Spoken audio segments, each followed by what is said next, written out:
Hello and welcome. I'm on page 146 of your course pack, and I'm continuing where I left off with the first lecture video. I'm going to be talking about limitations here of internal control. And so what we say right over here, internal controls are only as good as the people implementing them and enforcing them. So, for example, when I'm on the vestry and I count money, there's nobody really watching me to make sure that I get a second person. I could simply just go up, take that money, and then count it myself. There's not strict people saying, hey, do you have another person? Sometimes people ask, but it wouldn't be too hard to just do that. Now, I don't do that. I don't. I always ask for another person. I want to make sure I follow the rules. But that's what I'm saying is that if you don't have employees who want to follow the rules, it just doesn't matter.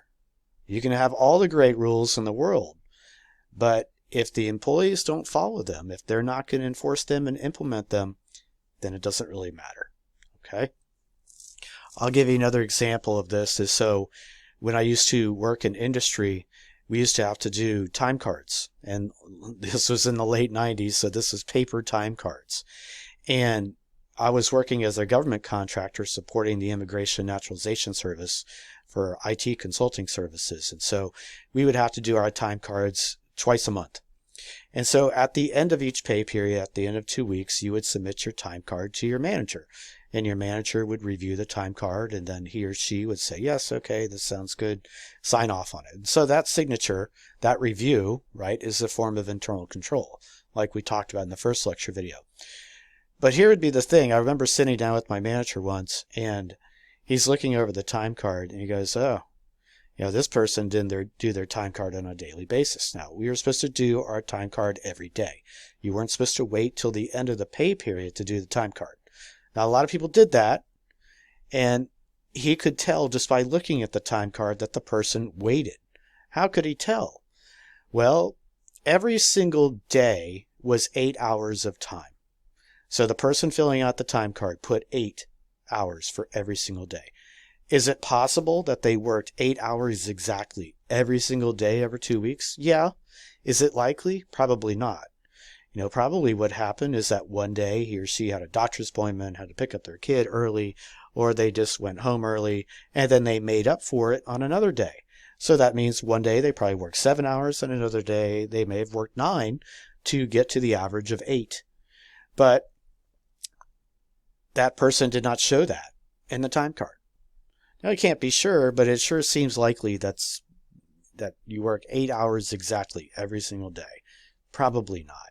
So probably what happened, right, is the person just waited to the end of the time period at the end of 2 weeks and filled out the time card. That is not following the policy. But my manager at the time signed it anyways. So, they're not following the policy. Does that mean fraud? No, it's not really fraud. Is it following the policy of doing your time card every day? No, it's not. What should they have done? Probably said, is this really right? The manager probably should have gone back to the employee and said, are you doing your time card on a daily basis? If you're not, please do so. Okay. Now, he may have gone back and talked to that person. I don't know. But I could just tell you right there in the office, he signed it. Okay. So when we talk about fraud, fraud is, misappropriation of assets, stealing cash, for example, in the context of the vestry that I've given you working at my church. If I were to steal money from the collection plate, that is fraud. That is theft. Okay. Why do people commit fraud? Well, there's an opportunity. Typically, when we have fraud, we have these 3 different components. Okay. Present. So we have an opportunity to commit fraud, we have pressure, and then we have rationalization. So, if I were to think about this in the context of stealing money from the church, which would be just terrible, but if I were to think about that, which has happened before, I don't know if it's happened at our church, but I know that there are examples of that occurring. And when that occurred, these 3 factors were probably there. So when we talk about opportunity, I kind of gave you the example that I could just go up and get the collection plates. the church is pretty busy at the end of the service. People are talking and stuff like that, and maybe not paying too much attention. So I could go back and just take a few dollars right there. Nobody would probably notice. Probably would not notice. So I have the opportunity, and I'm in that position where that could happen, right? Nobody's really looking over my shoulder that closely. Okay, so I have the opportunity. Now let's say I have pressure. Let's say that my daughter is really sick, right? And there's a lot of expensive medical bills, and we're just like, how are we going to pay for this? So I'm under a lot of pressure. Okay? That's what we're talking about with pressure. I'm under a lot of pressure to get cash, to fund maybe medical bills. Maybe I've lost my job. All kinds of issues like that could lead to that really intense pressure for me to commit fraud. And then the last factor is rationalization. What do we mean by that? Well, it'd be something along the lines of, I'm here at church and I shouldn't be doing this, but I never really liked this church that much anyways. There's some people in here who just didn't really talk to me, and they're not very nice to me, and I don't really like this church, or this church just has so much money. I mean, you have so many people here in the church, and they're giving so much money, and I know what their cash reserves are for the church, and what's the big deal if I take a few dollars? That would be the idea of rationalization. I'm going to try to rationalize it to myself that I can commit fraud, that it's not such a bad thing, to make myself feel better, basically, reduce my guilt. Okay, so when you have fraud, typically these three factors are present. That's called the fraud triangle. Okay. All right, so let's look at these quick check problems right over here. This first one, say principles of internal controls include all the following except apply technological controls, yes. Perform regular and independent reviews, yes. Separate record keeping from custody of assets, yes. Divide responsibility for related transactions, yes. Maintain minimal assets, no.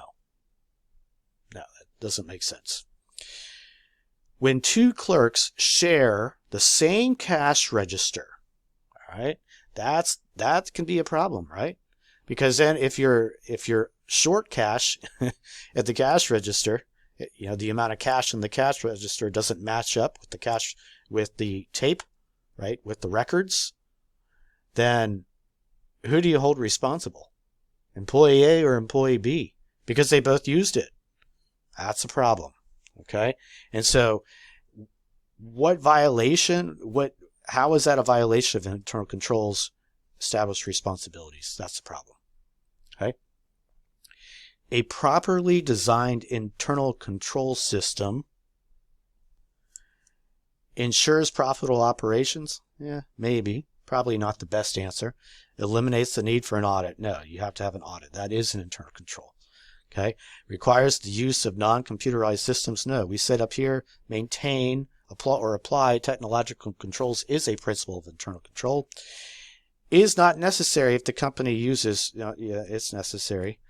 The best answer is A. It can lower the company's risk of loss from theft. Okay? All right, so let's talk about control of cash. Let's continue on to the next page right over here. Control of cash. Okay? So when we talk about cash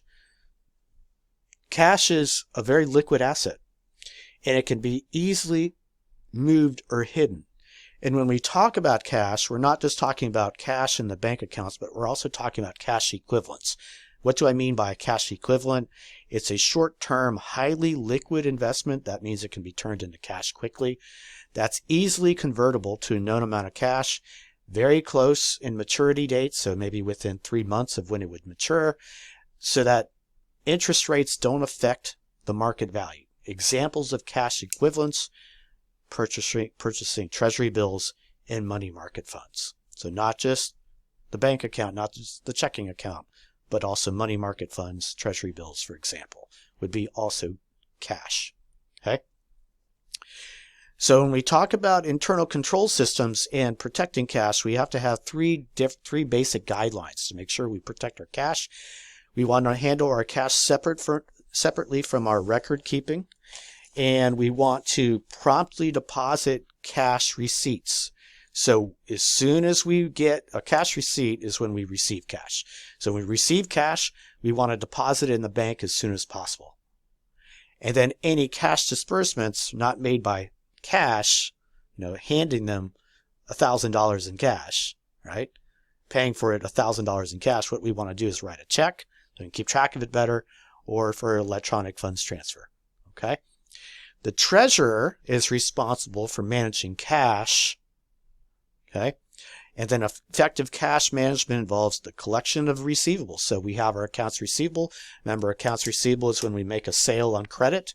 We sell something to someone and then they say, we can't pay you now, we'll pay you in a month. We debit accounts receivable and we credit sales, just like we talked about in some lecture videos in earlier chapters. But we need to make sure we collect on those receivables as soon as possible. Okay. We want to also delay our payment of our liabilities, but we do want to take advantage of any purchase discounts.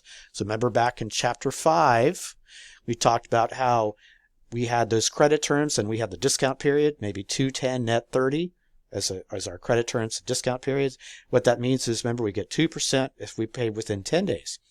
If you look back at those problems that we did, we would see most of the time we took the discount, so we paid within 10 days. But did we pay on the second day of the discount period? No.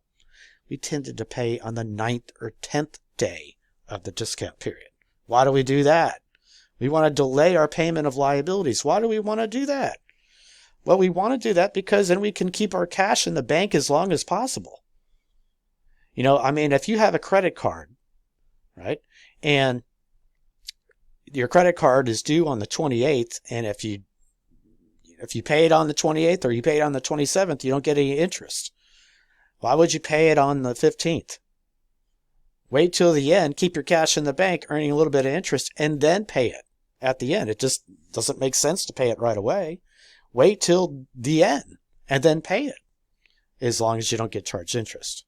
The last day before you get charged interest, that's when you want to pay it. Okay?